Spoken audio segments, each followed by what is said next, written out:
Design efficiency improvement.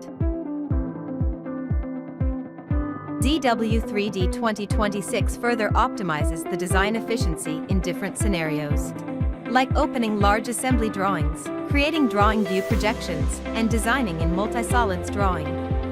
Now let's take a look.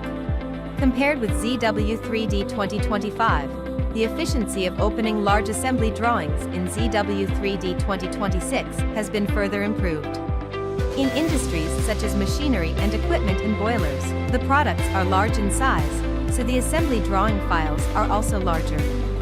This improvement saves a lot of time and better supports the smooth design process of large assemblies.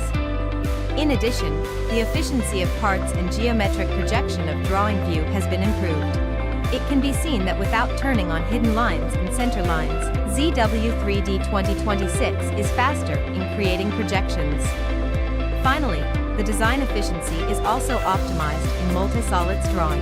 Now we try to create a hole in a drawing containing 4,500 solids. It can be seen that the hole creation speed in ZW3D 2026 is much faster than that in 2025. ZW3D 2026 has improved efficiency in different design scenarios, greatly improving the work efficiency of designers. Download it now to try it out.